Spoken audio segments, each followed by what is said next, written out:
Well, good afternoon. Today the Board decided to leave the cash rate unchanged at 4.35%. The cash rate has been increased by 75 basis points this year.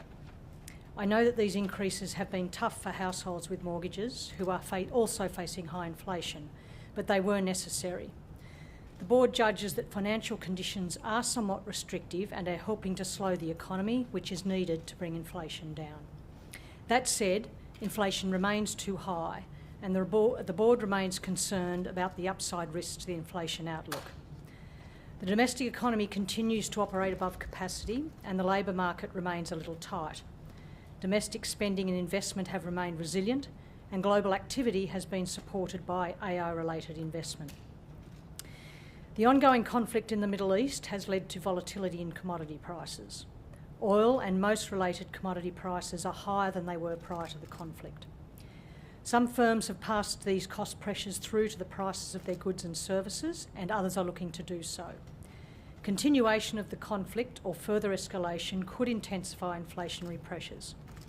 The Board is determined to ensure that expectations of higher inflation do not become embedded in price and wage setting decisions. The Board also remains concerned about the continued weakness in productivity growth. Productivity outcomes have been weak for some time, and continued weakness will constrain the economy's ability to grow without generating high inflation. We expect that a period of subdued growth in the economy will be required to bring inflation down sustainably. There are some signs that financial conditions are constraining activity. Conditions in the housing market have eased, though this only partly reflects monetary policy. We also assess that labour market conditions remain tight despite some easing in recent months. Our forecasts are for inflation to ease through next year and be back around the midpoint of the target range by the end of 2027. The Board therefore decided to leave the cash rate target unchanged at this meeting to allow more time to assess whether the economy is evolving as expected.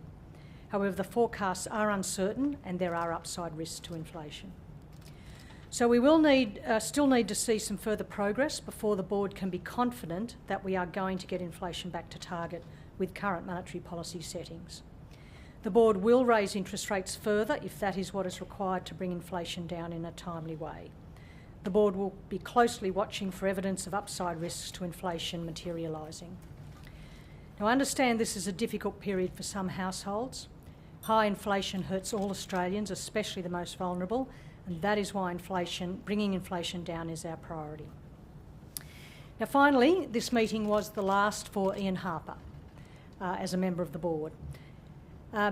Some of you may know that Ian actually interviewed me for my first job at the RBA, and I got it. And he served on the Board for the past 10 years. So farewell and a big thank you to Ian from me and the whole of the RBA. So that's it, thank you, and I'm happy to take your questions. Thanks, Governor. Jacob Stamen from AAP. You mentioned it, and in the Board's statement as well, they mentioned upside risks to inflation, and that the Board might need to raise the cash rate further if that occurred. Does that mean that if inflation unfolds as expected, you're comfortable that you've done enough this cycle?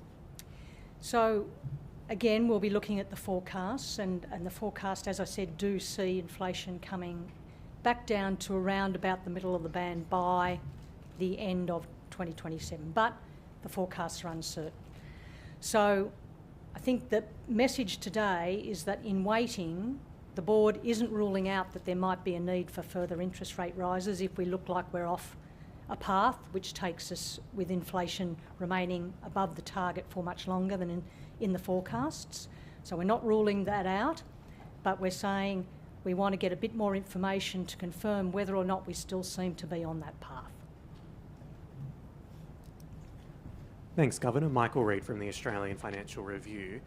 How are you and the Board thinking about what the downturn in the housing market means for interest rates? Does it make a rate cut in the medium term more likely? Thanks, Mike.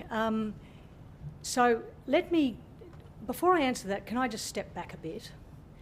And you'll see there's a graph in my Annika speech and a graph in our economic outlook in our statement on monetary policy, which shows the housing price level. over time. And what you'll see is that housing prices have risen by about 50% since 2020. And yes, they've turned down.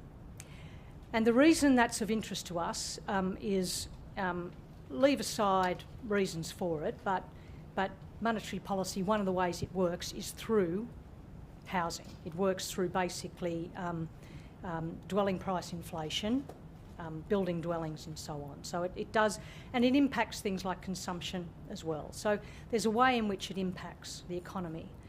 But that isn't really the main game here for us at the moment. The main game here for us is excess capacity, tight labour market, particularly in some areas like construction, the Middle East conflict, the AI boom.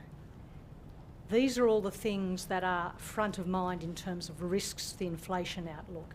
So yes, the board is looking at housing and looking at what's happening in that market because it might have some flow-on effects, but it's not the main game.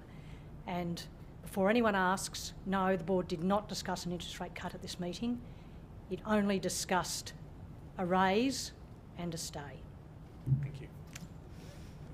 Governor, John Rolfe from the Telegraph and Herald Sun. I appreciate that you say that housing is not the main game, but I'm going to ask you about it anyway. The statement on monetary policy out today says the decline in house prices has been more significant than expected, and then it references rate hikes and property tax increases, although it doesn't use that language. It then says that weaker house prices reduce the incentive to build new homes. Could you explain why that is?